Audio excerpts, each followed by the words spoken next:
Divorce is the end of a relationship, but it can also be the start of a lot of good.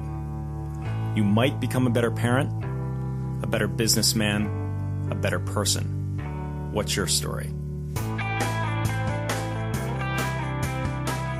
We were married February 21st, 2002, approximately 8 years. June 21st, 2010, so I have a total of 4 children. I had 3 with him. I had 1 previous to our being married. I have a 17-year-old, a 9-year-old, a 5-year-old, and a 6-year-old. It was a good marriage up until I started miscarrying. I got very sick with depression. Instead of working through problems, I'd run away from them. I'd end up in the streets just wandering for hours and hours and hours until he finally came got me. He was always there. He always came got me. Then I started into suicidal tendencies, trying to take my own life, which kind of led up to our divorce. He came home one day and just told me he didn't want to be married anymore. At that point, I was using drugs, and I was self-harming. I tried to kill myself the day I was committed into Swedish American Hospital. I ended up going to jail from Swedish American Hospital for the suicide attempt. The suicide attempt was arson because I tried to kill myself by fire.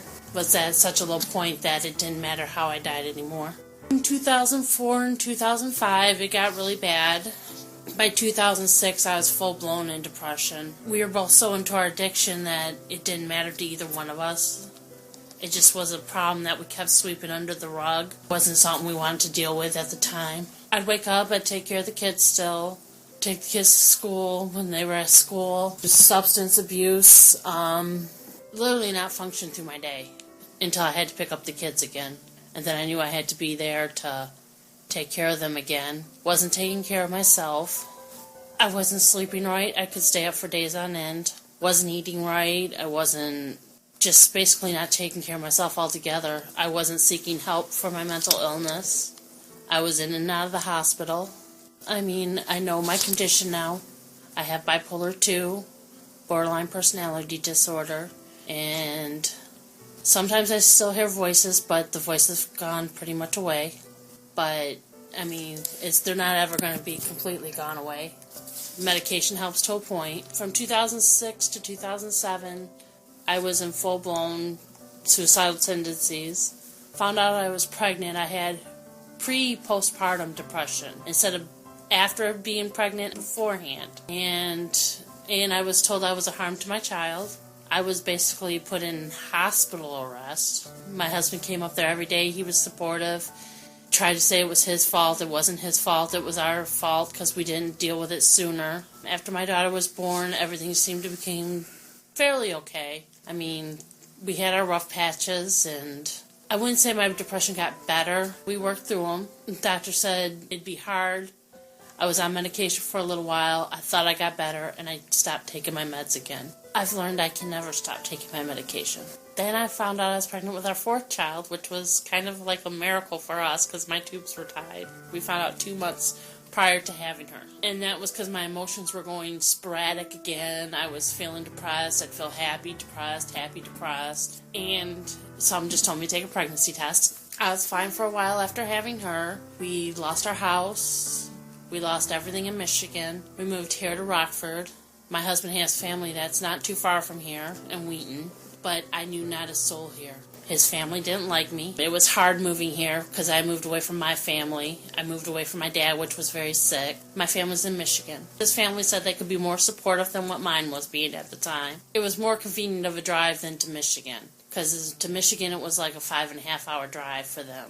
To Rockford, it's only an hour and 45 minutes. Prior to moving here, I got a job.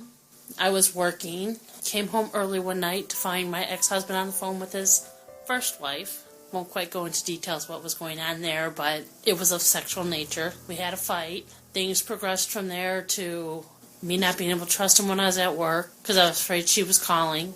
Then he came home one day and told me he didn't want to be married anymore. That's when I was at my lowest point because the trust issues were there. I was already down and depressed about it. My anxiety was up. Drug use didn't help. I was just so lost at that point. That's when I tried to kill myself. I spent 7 months in jail was convicted of arson. It was February 2010 to February 27th, 2010. I remember it somewhat. Me and my husband were fighting at the point. I was told I was not a good mother. I was neglecting my children.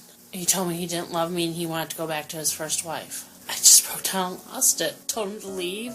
He left for a few minutes. I turned the gas on, made a pile of clothes underneath me, and I set them on fire. Had he not come back in, I don't know what would have happened because I was so far gone, they said, when they found me. I was so numb. Didn't know when I ended up in the hospital. I guess I tried several times while I was at the hospital still to try and kill myself. They had sedated me so that I couldn't attempt to kill myself anymore. I ended up in the psych ward. A couple days later, I finally realized where I was at. Again, back in the hospital. My kids were outside in the vehicle. The kids were nowhere in the house when I did this. I don't really know what was going through my mind. I mean, I was just... I heard my husband tell me he didn't love me anymore. That he wanted to leave me to be back with his first wife. That I was the worst mother he knew. Even though all I did was take care of the kids, I took care of him. I was working full time. I was working at night, so I'd come home during the day. I wasn't sleeping because I had to get the kids ready for school. And then he would want to be taken care of. Unlike him, when I was using drugs, I wanted to sleep. Where he would take drugs and he could be up for days on end. I still love him. He's the father of my children. I mean, at one point we had thought about getting back together. In my own case, I couldn't do it anymore.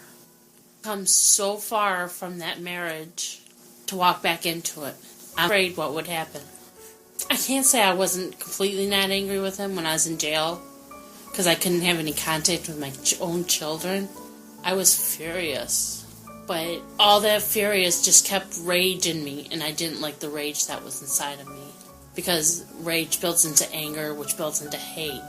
We're taught to love one another. I had a restraining order put on me. I was allowed no contact with my kids whatsoever. They couldn't call me, I couldn't call them. It took 3 months to be able to call them, to just be able to talk to them on the phone. And that was the only contact I was allowed with my kids. Which was really hard, because my baby was only 1 when this happened. So she had another mother living with her, who she calls Mom. So it was hurtful to hear that, because they kept telling her, no, your mommy's on the phone, and she's like, no, this is my mommy. I lost everything. I lost my pride, my own respect of myself, because it's considered a Class X felony. I was allowed an hour out a day. The rest of it I sat in a cell with nothing to do except for my thoughts. A lot of hatred at that point, but a lot of belief that maybe this was just a plan somebody had for me. I was in jail and I couldn't do nothing about it anymore, except for try and get better, try and take in perspective what I was doing wrong, that the drugs weren't helping. At the time it was Janet Waddles. They finally sent somebody in to assess me. I was not allowed into general public until 3 months after my stay there. So I had no contact with anybody else other than 1 hour a day. March 7th was the first time I entered the jail. Was given no bond. I was released July 28th, 2010.